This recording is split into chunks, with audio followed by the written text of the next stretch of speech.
Allez les amis, on est parti pour apprendre comment construire des points à partir d'une relation vectorielle. Autrement dit, on vous donne une figure, on vous donne des relations et on vous demande de construire les points qui manquent. On s'y met tout de suite.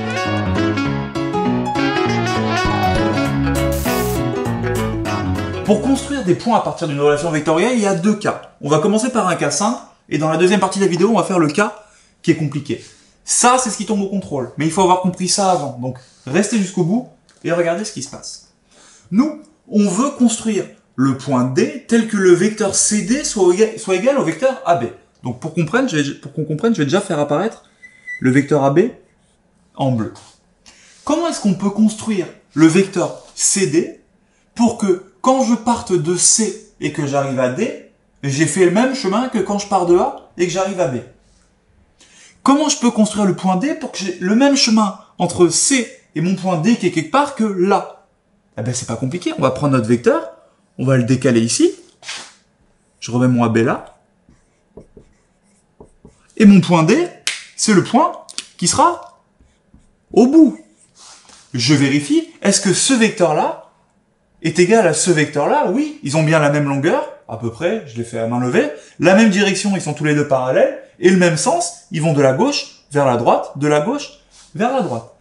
J'ai construit mon point D tel que CD soit égal à AB. Donc j'ai juste à reporter mon vecteur ici et à faire en fait une translation du point C par le vecteur AB. Un déplacement du point C par le vecteur AB. Pourquoi c'est plus compliqué dans l'autre sens? Parce que cette fois-ci, on veut construire le point E tel que EA soit égal à AC. Mon vecteur AC, je vais le faire apparaître en rouge. C'est celui-là. Je veux que le vecteur EA soit égal à AC. Autrement dit, quand je pars de E et que j'arrive à A, je veux que ça soit égal au chemin que je fais de A quand je vais à C. Je ne peux pas refaire la même technique. C'est-à-dire que si je reprends mon vecteur AC et que je le colle sur A, je vais arriver au point C. Le problème, c'est que le point EA, si je le fais dans ce sens, ça sera pas la même chose que le point AC si je le fais dans ce sens. Donc ça va me poser un problème de direction. Donc, quel est l'endroit d'où je peux partir dans ce tableau pour que quand j'arrive à A, j'ai fait ce déplacement? Prenons un endroit au hasard. Si je me mets là, est-ce que quand je fais A, autrement dit quand je fais ce chemin, est-ce que je fais ça? Non. Si je me mets là, est-ce que ça c'est égal à ça? Non. Vous voyez qu'il reste qu'une seule solution. Cette solution, vous l'avez intuitée là, vous l'avez visuellement. C'est de partir d'ici. Si je mets mon point E là, j'ai bien mon vecteur EA, c'est-à-dire ce déplacement, qui est égal à ce déplacement, parce que je peux prendre ce vecteur et le remettre là. Donc en fait, si vous voulez un moyen mémotechnique de réussir à coup sûr, quand le point que vous cherchez est à la fin, vous prenez votre vecteur AB et vous le collez au point C. J'ai pris mon vecteur AB, je l'ai collé au point C. Ça vous donne le résultat.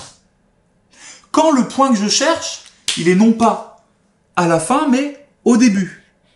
On va encore coller le vecteur AC, sauf on va pas le coller avec le Q sur C, on va le coller avec la tête sur le point qu'on recherche.